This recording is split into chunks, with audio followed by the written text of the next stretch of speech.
Hi hello, ഏതു ജന്മകൽപ്പനയിലെ എല്ലാ പ്രിയപ്പെട്ട പ്രേക്ഷകർക്കും മെട്രോ സ്റ്റാറിലേക്ക് സ്വാഗതം. ഇത്രയും നാളും അശ്വിൻ അവിടെ മീറ്റിംഗിൽ അറ്റൻഡ് ചെയ്തുകൊണ്ടിരിക്കുകയാണ്. തന്നോട് ദേഷ്യമുള്ളത് കൊണ്ടാണ് അശ്വിൻ വിളിക്കാത്തത് എന്നുള്ള കാര്യങ്ങളൊക്കെ ശ്രുതിക്ക് അറിയാവുന്നുണ്ടായിരുന്നുള്ളൂ. അല്ലാതെ അശ്വിൻ ഒരു അപകടം സംഭവിച്ചു, വലിയൊരു ആപത്തിൽ അശ്വിൻ പെട്ടിരിക്കുകയാണ് എന്നൊരു കാര്യം ശ്രുതിക്ക് ഇതുവരെയും അറിയത്തില്ല. എന്നാൽ ഇനി ശ്രുതി ആ സത്യം തിരിച്ചറിയാൻ വേണ്ടിയിട്ട് പോകുവാണ്.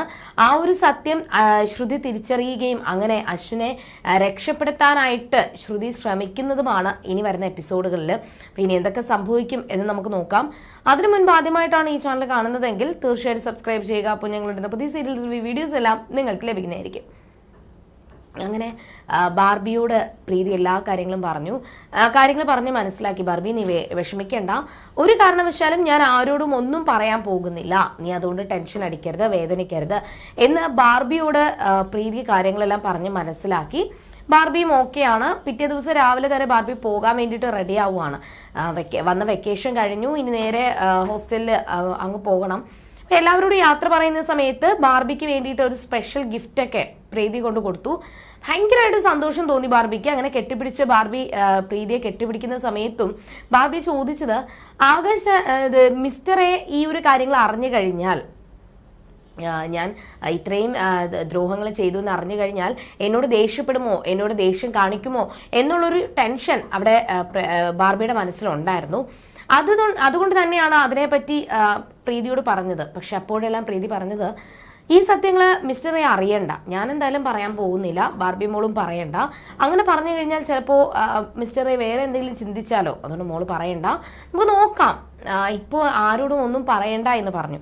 പക്ഷെ ഇങ്ങനെ പറയണ്ട എന്ന് പറഞ്ഞ് ബാർബിയോട് സംസാരിക്കുന്നത് ആകാശ് കേൾക്കുകയും ആകാശ് വന്നിട്ട് കാര്യം എന്താണെന്ന് തിരക്കി. ഒന്നും പ്രീതി പറയരുത്, അല്ലെങ്കിൽ ബാർബിയോട് പറയാൻ പാടില്ല, എന്നിട്ട് ബാർബിയെ വിലക്കുകയും ചെയ്തു. ഇതെല്ലാം കണ്ടപ്പോൾ ആകാശിന് ദേഷ്യം വന്നു. പ്രീതിയോട് ദേഷ്യപ്പെട്ടിട്ട്, നീ എന്താ പ്രീതി കാട്ടിക്കൂട്ടുന്നേ, അവിടെ ബാർബി ഒറ്റയ്ക്ക് താമസിക്കുന്ന ആളാണ്. അപ്പോൾ ബാർബിയോട് ഇപ്പോഴേ കാര്യങ്ങൾ പറഞ്ഞ് എല്ലാ കാര്യങ്ങളും പഠിപ്പിച്ചു കൊടുക്കണം, എല്ലാ കാര്യങ്ങളും പാരന്റ്സിനോട് ഷെയർ ചെയ്യണമെന്ന് ബാർബിയെ പഠിപ്പിച്ചാൽ മാത്രമേ അവൾ വലുതാവുമ്പോഴും ഇതേ ചെയ്യത്തുള്ളൂ. നീ ഇങ്ങനെ ഒരു കാര്യം പറയരുതെന്ന് മറച്ചു വെച്ച് കഴിഞ്ഞാൽ അവൾ വീണ്ടും അങ്ങനെയല്ലേ ചെയ്യത്തുള്ളൂ എന്ന് പറഞ്ഞ് ആ ഒരു ദേഷ്യമെല്ലാം ആകാശ് പ്രീതിയോട് കാണിച്ചു. പ്രീതിയെ വഴക്ക് പറയുന്നത് കണ്ടപ്പോൾ ബാർബിക്ക് സഹിച്ചില്ല.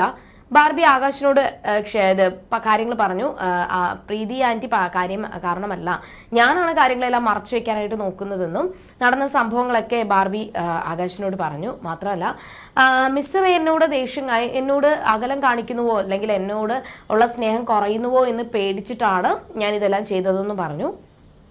അപ്പോൾ ആകാശൊന്നും പറഞ്ഞില്ല. ബാർബിയെ കാര്യങ്ങൾ പറഞ്ഞ് തിരുത്താനായിട്ടാണ് ശ്രമിച്ചത്. നീ എപ്പോഴും എൻ്റെ മിസ്റ്റർ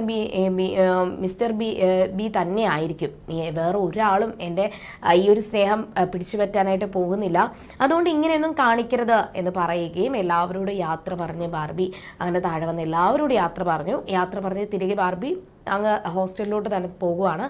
പക്ഷെ അപ്പോഴും അശ്വിനെ കുറിച്ചുള്ള ഓർമ്മകൾ തന്നെയാണ് ശ്രുതിയുടെ മനസ്സിൽ. അവിടെ ഒന്ന് ഇരിക്കുമ്പോഴും ആ റൂമിലൊന്ന് കിടക്കുമ്പോഴും എല്ലാം അശ്വിൻ്റെ ഓർമ്മകൾ ശ്രുതി ഇങ്ങനെ അലട്ടിക്കൊണ്ടിരുന്നു.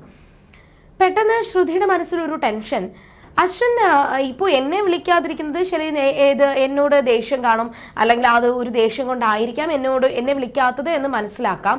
പക്ഷേ അഞ്ജലി ചേച്ചിയെ വിളിച്ചില്ല, അഞ്ജലി ചേച്ചിക്ക് വോയിസ് മെയിലാണ് അയക്കുന്നത്, കൃത്യമായിട്ട് വിളിക്കുന്നില്ല, മെസ്സേജ് അയക്കുന്നില്ല. അപ്പോൾ അശ്വിൻ സാറിന് എന്തെങ്കിലും അപകടം സംഭവിച്ചിട്ടുണ്ടാകുമോ, അതുകൊണ്ടാണോ അശ്വിൻ സാറ് ആരെയൊന്നും വിളിക്കാത്തത്, എന്തെങ്കിലും അപകടം സംഭവിച്ചിട്ടുണ്ടാവുമോ എന്നുള്ള ഒരു പേടി, ഒരു സംശയം ശ്രുതിയുടെ മനസ്സിൽ തോന്നി.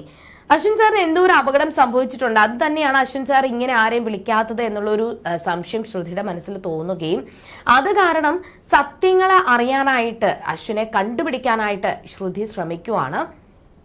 ഇതിനിടയിൽ ആ ശ്യാമിന്റെ റൂമിൽ വെള്ളമുണ്ട്, പക്ഷെ അഞ്ജലിയോട് ഇവിടെ വെള്ളം ഫോഴ്സിൽ വരുന്നില്ല, വെള്ളം കുറവാണ്, ടാപ്പിന് എന്തോ കംപ്ലൈന്റ് ആണ്, എനിക്ക് പോകാൻ സമയമായി എന്നൊക്കെ പറഞ്ഞപ്പോൾ അഞ്ജലി ആദ്യം ആകാശിന്റെ റൂമിൽ പോയി കുളിക്കാനായിട്ട് ആവശ്യപ്പെട്ടു.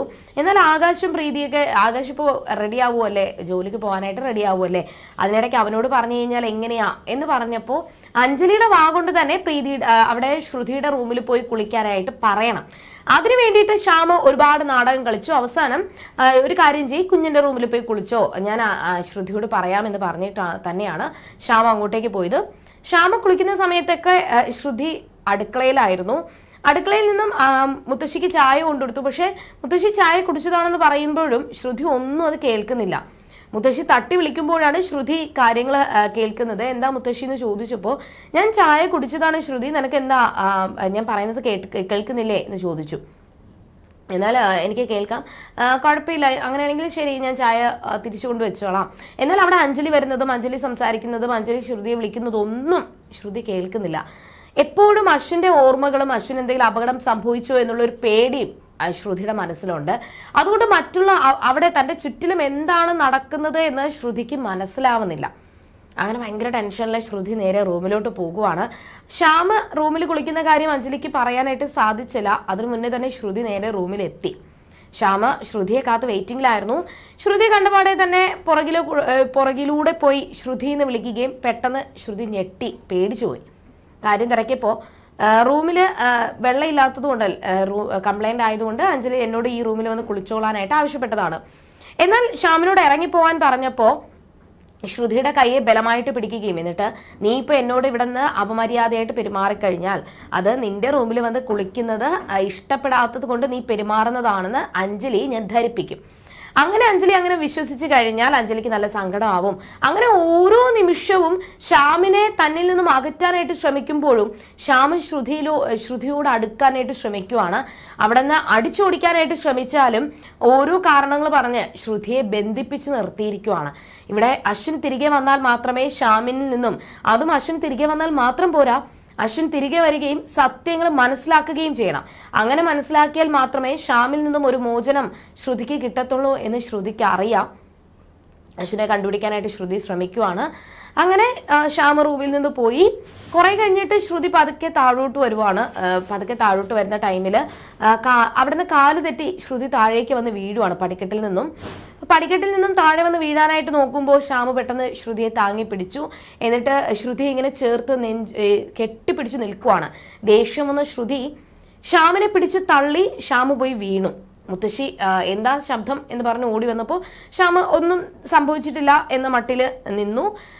എന്നാലും ശ്രുതി ഭയങ്കര മൂഡ് ഓഫ് ആണ്. കാര്യം തിരക്കിയപ്പോൾ അഞ്ജലി പറയുന്നത് ശ്രുതി ഇപ്പോൾ ഭയങ്കര മൂഡ് ഓഫ് ആണ് മുത്തശ്ശി, അവളുടെ മൂഡ് ഓഫിന്റെ കാര്യം എന്താണെന്ന് എനിക്ക് കൃത്യമായിട്ട് അറിയാം. അതുകൊണ്ട് അവളുടെ ഈ ഒരു സങ്കടമൊക്കെ മാറ്റാനായിട്ട് വലിയൊരു സർപ്രൈസും കൊണ്ടാണ് ഞാൻ ഇങ്ങോട്ടേക്ക് വന്നത് എന്ന് അഞ്ജലി പറയുകയും അതെന്താണെന്ന് കേൾക്കാനായിട്ട് ഇങ്ങനെ ആകാംക്ഷയോടുകൂടി നിൽക്കുവാണ് ശ്യാമാണെങ്കിലും ശ്രുതി ആണെങ്കിലും എല്ലാവരും. അവിടെ ഇന്നത്തെ കഥ അവസാനിച്ചു. എന്നാൽ ഇനി എന്തൊക്കെയായിരിക്കും സംഭവിക്കുക? അശ്വിനൊരു വലിയ അപകടം സംഭവിച്ചിരിക്കുകയാണ്. ഈ അപകടത്തിൽ നിന്നും രക്ഷപ്പെടണമെങ്കിൽ ശ്രുതി വിചാരിച്ചാൽ മാത്രമേ സാധിക്കത്തുള്ളൂ.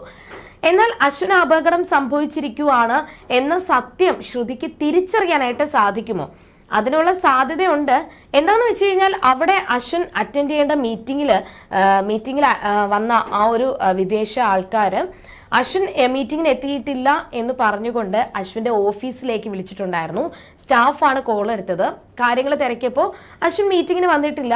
എന്തെങ്കിലും കാരണങ്ങൾ ഉണ്ടെങ്കിൽ അശ്വിൻ അത് ഞങ്ങളെ ബോധിപ്പിക്കുന്നതാണ്. പക്ഷേ അശ്വിൻ ഇതുവരെ ഞങ്ങളെ കോൺടാക്ട് ചെയ്തിട്ടില്ല. അപ്പൊ എന്താണെന്ന് ഒന്ന് വിളിച്ചു ചോദിച്ചിട്ട് ഞങ്ങളോട് പറയാമോ? ഞങ്ങൾ ഇവിടെ ഹോട്ടലിൽ വെയിറ്റ് ചെയ്ത് നിൽക്കുവാണെന്ന് പറഞ്ഞു. ഈ ഒരു കാര്യം ഉറപ്പായിട്ടും ശ്രുതിയെ വിളിച്ച് അവിടുത്തെ ഓഫീസിലെ സ്റ്റാഫ് വിളിച്ച് സംസാരിച്ചു കഴിഞ്ഞാൽ ഒരുപക്ഷെ ശ്രുതിക്ക് സത്യം തിരിച്ചറിയാനായിട്ട് സാധിക്കും. അങ്ങനെ സാധിച്ചു കഴിഞ്ഞാൽ അശ്വിനെ രക്ഷിക്കാനായിട്ട് ശ്രുതിക്ക് സാധിക്കുമോ, അതോ ഇനി മറ്റെന്തെങ്കിലും അപകടം വീണ്ടും അവരെ തേടിയെത്തുമോ എന്ന് നമുക്ക് വരുന്ന എപ്പിസോഡുകളിൽ കാണാം. അതുവരേക്കും ബൈ.